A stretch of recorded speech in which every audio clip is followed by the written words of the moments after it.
Hello guys, welcome back to polytechnic वाले YouTube channel. मेरा नाम है मनीष मेहता और आज के इस वीडियो में हम लोग बात करने वाले हैं Tata steel junior engineer trainee के बारे में, जिसमें कि डिप्लोमा और डिग्री दोनों ही अप्लाई कर सकते हैं। इस वीडियो में आज हम डिस्कस करने वाले हैं उसका एलिजिबिलिटी क्राइटेरिया, कौन कौन से ब्रांच एलिजिबल होते हैं, इसका एग्जाम पैटर्न क्या होने वाला है, इसमें एज लिमिट कितना होता है, ट्रेनिंग प्रोग्राम कितने टाइम का होता है और उसका लोकेशन क्या होता है, और आपका फिजिकल स्टैंडर्ड क्या होना चाहिए इसमें एप्लीकेबल होने के लिए, मतलब आपका हाइट वेट ये सब कितना होना चाहिए। उसके बाद आपको इस ट्रेनिंग के टाइम पे और ट्रेनिंग के बाद कितना सैलरी मिलने वाला है वो, और लास्टली इसमें अप्लाई कैसे कर सकते हैं आप। तो अभी तो इसका रिक्रूटमेंट निकला हुआ, मतलब इस 2023 में जो निकला था वो तो पार हो चुका है, एग्जाम भी हो गया, उन लोग का इंटरव्यू भी हो गया, उन लोग का ज्वाइनिंग भी हो गया। लेकिन ये हर साल निकलता है, इसलिए इसके लिए आपको पहले से प्रिपरेशन करना बहुत जरूरी है, क्योंकि इसमें थोड़ा कंपटीशन टफ होता है। इसमें मतलब ये झारखंड में भी निकलता है, अलग से भी निकलता है, झारखंड स्टूडेंट्स के लिए, उड़ीसा वालों के लिए अलग से भी निकलता है, और पूरा पैन इंडिया भी निकलता है। मतलब पैन इंडिया निकलता है, मतलब ये पूरे इंडिया में कोई भी अप्लाई कर सकता है इसमें, जिन्होंने डिप्लोमा किया है या फिर बीटेक किया हुआ है, कोई भी इसमें अप्लाई कर सकता है। अब इसमें बात कर लेते हैं एलिजिबिलिटी क्राइटेरिया की। तो पूरे इंडिया में कोई भी अगर आप एजुकेशनल इंस्टीट्यूशन से जो कि यूजीसी से अप्रूव हो या फिर एआईसीटी से अप्रूव हो, उसमें से अगर आपने बीटेक किया या फिर डिप्लोमा किया है तो आप इसमें अप्लाई कर सकते हैं। आगे बात करेंगे कौन कौन सा ब्रांचेस है। तो उससे पहले बात कर लेते हैं कि आपका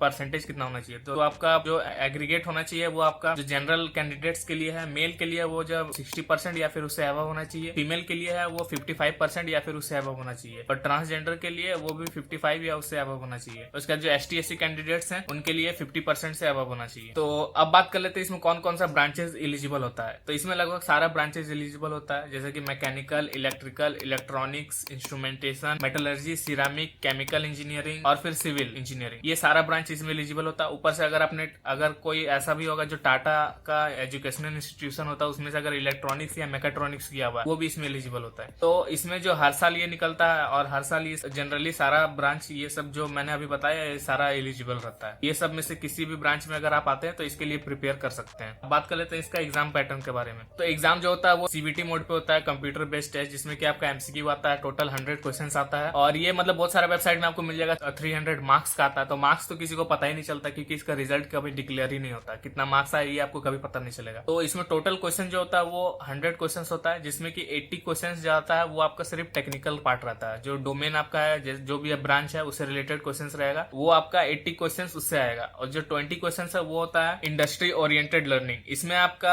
बेसिकली जो लास्ट 6 सेमेस्टर में बहुत लोग का एक पेपर रहता है जो कि है इंडस्ट्रियल इंजीनियरिंग मैनेजमेंट, जिसमें कि प्रोडक्शन, प्रोडक्टिविटी, क्वालिटी मैनेजमेंट, ये सब पढ़ाया जाता है। उसमें से क्वेश्चन आता है। फिर आर्टिफिशियल इंटेलिजेंस, इंटरनेट, ये सब से जो रेगुलर मतलब जो जनरल नॉलेज है वर्ल्ड में चल रहा है अभी, वो सबसे क्वेश्चन आता है। ये 20 मार्क्स का जो सेक्शन है, जो इंडस्ट्री ओरिएंटेड लर्निंग है, इसमें मतलब ये जनरल नॉलेज से भी क्वेश्चन आता है और इंडस्ट्रियल इंजीनियरिंग ट्रेंड्स जो चल रहा है उससे भी क्वेश्चन आता है। तो ये 20 मार्क्स उसमें आ गया। अब बाकी जो 80 मार्क्स है वो आपका डोमेन से रहेगा। अब बात कर लेते हैं जो डोमेन है। डोमेन का जो सिलेबस है वो आपका ब्रांच का ही सिलेबस रहता है जो डिप्लोमा में है, उसमें वो आपका सिलेबस हो गया। आप डिफरेंट वेबसाइट्स में वो लोग खुद से दिया हुआ है। टाटा स्टील कभी भी अपने तरफ से सिलेबस नहीं बताता है, इसलिए मतलब आपका जितना भी सिलेबस रहा है डिप्लोमा है वो आपको सारा पढ़ना है, और जितना भी मतलब आपका ब्रांच से रिलेटेड जो कोर पेपर्स है वो, तो खुद से जो टाटा स्टील कभी सिलेबस बताता नहीं, लेकिन खुद से ये सैंपल पेपर जरूर बताता। सैंपल पेपर अगर आपको डाउनलोड करना होगा 2020 का भी मिल जाएगा, 22 का भी मिल जाएगा। सिंपली आपको सर्च करना है गूगल पे Tata steel JET sample paper polytechnic वाले, तो आपको सबसे पहले रिजल्ट मिल जाएगा, वहां आप जाके डाउनलोड कर सकते हो, सारा आपको पीडीएफ फॉर्मेट में मिल जाएगा। तो सैंपल पेपर से आपको ये आइडिया लग जाएगा कि आपको इसमें एग्जाम में कैसा क्वेश्चन पूछा जा सकता है। लेकिन वो सेम क्वेश्चन नहीं पूछा जाएगा या उसमें से भी नहीं पूछा जाएगा, ऐसा कुछ जरूरी नहीं है। नीचे एक नोट भी लिखा रहता है कि ये सब क्वेश्चन मतलब जरूरी नहीं है कि एग्जाम में आने वाला है। उसका फॉर्मेट वो थोड़ा अलग रहता है कि उसमें टोटल 100 क्वेश्चन नहीं होता, टोटल 50 क्वेश्चन होता है किसी में। तो ये मतलब ऐसा मत सोच लेना कि एग्जाम में भी आपका 50 क्वेश्चन आने वाला है। एग्जाम में आपका 100 क्वेश्चन आने वाला है, जिसमें कि 80 क्वेश्चन जो आपका डोमेन से रहेगा, 20 क्वेश्चन जो आईओटी रहेगा। अब हो गया ये एग्जाम का बात तो हो गया। अब बात कर लेते हैं इसमें एज लिमिट कितना होने वाला। तो एज लिमिट इसमें हर साल ये तो चेंज होते रहता है जैसे जैसे आगे बढ़ता जाएगा, लेकिन 2023 में जो फॉर्म निकला था उसके हिसाब से आपका डेट ऑफ बर्थ 1 जनवरी 1998 से लेकर 2006 तक होना चाहिए, तभी आप इसमें अप्लाई कर सकते हैं। तो ये हर साल मतलब आगे आगे बढ़ते जाएगा, हो सकता है नेक्स्ट ईयर 2007 हो जाए। तो इसमें ये ध्यान रखना। ऊपर से जो जनरल कैंडिडेट्स का ये हो गया 1998, SC ST कैंडिडेट्स सेक्स है या फिर ट्रांसजेंडर है उनको ये 1995 मतलब 1 जनवरी 1995 से 1 जनवरी 2006 तक इसके बीच में जिनका डेट ऑफ बर्थ पड़ता है वो इसमें अप्लाई कर सकते हैं। अब बात कर लेते हैं इसका ट्रेनिंग प्रोग्राम के बारे में। ट्रेनिंग प्रोग्राम जो होने वाला है वो आपका 12 मंथ्स होने वाला है। 12 मंथ्स का ट्रेनिंग प्रोग्राम होने वाला है। ये आपका जमशेदपुर में होने वाला है। जमशेदपुर में जो टाटा स्टील का प्लांट है वहाँ पे ट्रेनिंग में आपका थ्योरेटिकल और प्रैक्टिकल दोनों कवर होने वाला है, स्टील मेकिंग और उससे रिलेटेड टेक्नोलॉजीज के ऊपर। तो आपका जो भी ब्रांच है आपका उससे रिलेटेड ही होगा, लेकिन स्टील मेकिंग के ये रिलेटेड होगा सारा कुछ जो आपका ट्रेनिंग होने वाला है। उसके बाद जब आपका ट्रेनिंग खत्म हो जाएगा उसके बाद फिर आपको टाटा स्टील का जो भी जहाँ जहाँ प्लांट है अलग अलग जगह पे, जैसे टाटा स्टील तो जमशेदपुर हो गया, वहाँ भी हो सकता है, कलिंगा नगर में भी है और जगह जहाँ जहाँ है, या फिर उसका सब्सिडरी है वहाँ पे आपका पोस्टिंग हो सकता है ट्रेनिंग खत्म होने के बाद। अब बात कर लेते हैं इसमें आपका फिजिकल क्या क्या होना चाहिए। फिजिकल स्टैंडर्ड जो कि आपका मेडिकल के टाइम ये सब टेस्ट होने वाला है। तो हाइट तो आपका जो बॉयज हैं उनके लिए 152 सेंटीमीटर होना चाहिए और जो गर्ल्स हैं या ट्रांसजेंडर है उनके लिए 142 सेंटीमीटर होना चाहिए।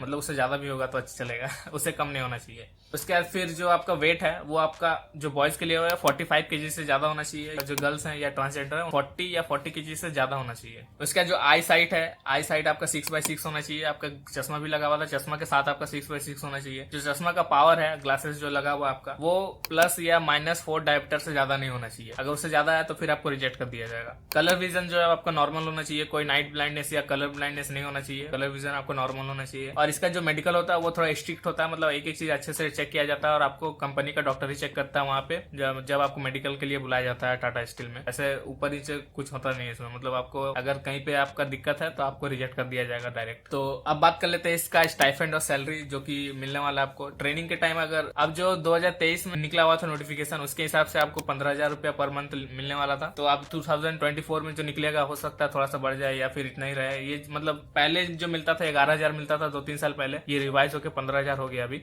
तो ट्रेनिंग पीरियड में जो 12 मंथ्स का ट्रेनिंग है उसमें आपको 15,000 मिलने वाला है पर मंथ। इन हैंड कुछ डिडक्शन नहीं होगा इसमें। उसके बाद फैसिलिटीज में आपको हॉस्टल फ्री हॉस्टल अकोमोडेशन मिल जाएगा जहां आपका ट्रेनिंग होगा वहां। उसके बाद फूड जो होने वाला है वो आपका सब्सिडाइज रेट पे होने वाला है। तो फूड मतलब आपको उसमें थोड़ा सा चार्ज लगेगा, ज्यादा नहीं लगेगा। उसके बाद अब बात करते हैं ट्रेनिंग के बाद। ट्रेनिंग के बाद जो आपका जहाँ भी लोकेशन होगा वहां पे आपको क्वार्टर दे दिया जाएगा। फूड जो आपको खुद ही मैनेज करना होगा। और जो आपका सैलरी होने वाला है ट्रेनिंग के बाद, ट्रेनिंग के बाद आपका बेसिक सैलरी जो होने वाला है, जो आपको बेस पे होने वाला है, वो मतलब सबका जो कॉमन रहता है वो आपका होने वाला है 29,500। उसके बाद फिर उसमें जो ऐड होगा आपका अलाउंस जितना, इसमें मतलब बहुत सारा अलाउंस मिलता है, जैसा कि गवर्नमेंट जॉब में मिलता है या फिर पीएसयू में जैसे मिलता है, इसमें से बहुत सारा अलाउंस होता है। तो वो अलाउंस जुड़ने के बाद आपका 32 से 35,000 तक पहुंच जाएगा सैलरी, जो कि आपका इन हैंड मिलने वाला है। तो सैलरी का बात तो पता चली गया। उसके बाद आप बात कर लेते हैं इसमें अप्लाई कैसे करना है। अप्लाई करने के लिए आपको इसका करियर पेज है टाटा स्टील का, वहां पे आपको इसका लिस्टिंग मिलेगा, जो नोटिफिकेशन आता है वहां से जब भी ये आएगा वहां पे आपको अप्लाई लिंक मिल जाएगा उस नोटिफिकेशन में। वहां से जाके आप अप्लाई कर सकते हो। अप्लाई करने के लिए इसका पूरा फॉर्म फिलअप करना पड़ता है। फॉर्म फिलअप में आपका बहुत सब कुछ डिटेल डालना पड़ता है, एजुकेशनल डिटेल्स डालना पड़ता है, जो भी अपने 10th में परसेंटेज आया है। उसके बाद डिप्लोमा में जो अपेयरिंग वाले भी भर रहे हैं वो भी अप्लाई कर सकते हैं, और जो पास आउट है वो भी अप्लाई कर सकते हैं। तो सारे लोग इसमें अप्लाई कर सकते हैं। तो जो जिनका अपेयरिंग है लास्ट सेमेस्टर का डालना नहीं रहेगा, और जो पास आउट हो चुके उनको सारा सेमेस्टर का डालना रहेगा। तो और ऊपर से इसमें 500 रुपया आपको लगता है फॉर्म फिलअप का फी लगता है, जो कि नॉन रिफंडेबल होता है। फॉर्म फिलअप करने के बाद फिर आपका एग्जाम का जो आएगा वो डेट, एग्जाम का डेट मतलब ऐसा सर जो नोटिफिकेशन आएगा उसी में दिया हुआ रहता है कि कब आपका एग्जाम होने वाला है और आपका फॉर्म फिलअप का लास्ट डेट कब है। तो उससे आपको पता चल जाएगा जब भी आपको नोटिफिकेशन आएगा। नोटिफिकेशन जब भी आएगा मैं आपको ग्रुप में शेयर कर दूंगा, तो उसके लिए टेलीग्राम और व्हाट्सएप ग्रुप का लिंक आपको नीचे मिल जाएगा। तो वो ज्वाइन करके रख लेना, जब भी आएगा मैं उससे अपडेट कर दूंगा, तो आप लोगों को सबको पता चल जाएगा। आप उम्मीद है आपको ये वीडियो इन्फॉर्मेटिव लगा होगा। अगर इन्फॉर्मेटिव लगा होगा तो वीडियो को लाइक कर देना और नीचे कमेंट करके बताना। और मैं मिलूंगा आपसे नेक्स्ट वीडियो में, तब तक के लिए सबको all the best. Sample paper का लिंक आप डिस्क्रिप्शन में मिल जाएगा, वहां से डाउनलोड करके इसके लिए प्रिपरेशन कर सकते हो। तो मैं मिलूंगा आपसे नेक्स्ट वीडियो में, तब तक के लिए bye bye and all the best सबको।